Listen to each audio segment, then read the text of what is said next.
statement is submitted on behalf of 10 Indigenous peoples, nations, and organizations. We join with the Global Indigenous Peoples Caucus, the North American Indigenous Peoples Caucus, and call for the cancellation of the proposed high-level plenary meeting that is not a world conference on Indigenous peoples. We are specifically troubled and concerned about reports of an opaque and exclusive meeting over the weekend between the President of the General Assembly and 3 Indigenous individuals concerning possible changes to the modalities for the HLPM. We are deeply concerned that such a meeting did not include Indigenous peoples from all regional caucuses, and no women or youth were included. We reject and condemn any and all outcomes from such exclusive meetings. It will not be bound by non-representative edicts that emerge from secret meetings.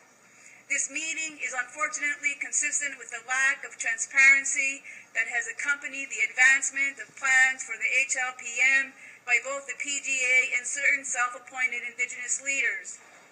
We remind the Indigenous peoples assembled here that the meeting under discussion is not a genuine world conference, and we refuse to refer to it as such. We know and agree with the plurinational state of Bolivia that the diminishment of its proposal for a world conference to the status of a high-level plenary meeting is inadequate to satisfy the original intent of a genuine world conference of Indigenous peoples. Every modalities proposal, including all current proposals, failed to satisfy the demands outlined in the ULTA outcome document, which is the only universally accepted consensus document of Indigenous peoples in relation to the proposed HLPM. The ULTA outcome document asserts the principle of full, effective, and equal participation in decision-making that affects us. The President of the General Assembly has had adequate time and opportunity to show good faith in satisfying the conditions established by Indigenous peoples for full, effective, and equal participation as stated in the ULTA outcome document. He has consistently failed to ensure that the principles of the ULTA outcome document and the UN DRIP are respected and implemented in the HLPM.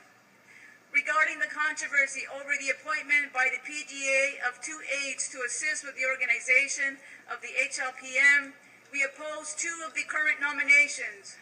Our opposition stems from 2 sources. First, the PGA's structure for responsibilities for the aides vis-a-vis their state advisor counterparts is inherently unequal and therefore contrary to the ULTA document and the UN DRIP. And second, both proposed candidates, Les Mauser and Myrna Cunningham, are not consensus candidates of Indigenous peoples globally, and their nominations have provoked opposition even from their home regions. For these reasons, both the structure and the candidates are unacceptable to us. Communications with Indigenous peoples and nations should be broad and inclusive as the HLPM affects us all. We recommend the Permanent Forum take responsibility for a current and up-to-date mechanism to facilitate the direct electronic communication with the world Indigenous peoples to ensure open, immediate, and transparent communications on matters related to the HLPM. For those Indigenous peoples who have decided to facilitate the HLPM design, they must be accountable to explain specifically to Indigenous peoples around the world how the modalities resolution meets Indigenous peoples' demands for full, effective, and equal participation, and how a high-level plenary meeting can possibly provide a long-term positive result for Indigenous peoples.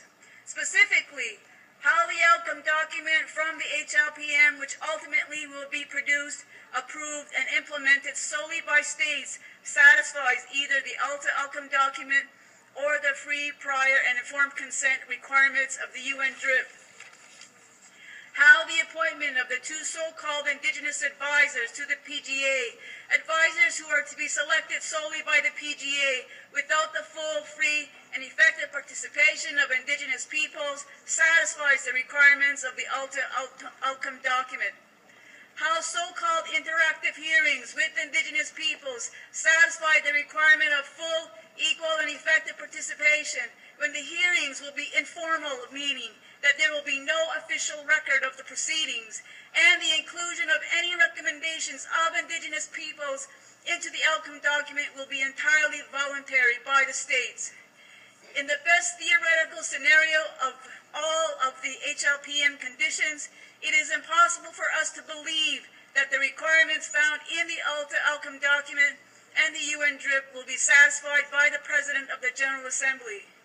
For these reasons, we call for the cancellation of the HLPM, and we repeat and endorse the proposal for the convening of a genuine World Conference of Indigenous Peoples as originally proposed in 2010 by the plurinational state of Bolivia. Thank you, Madam Chair.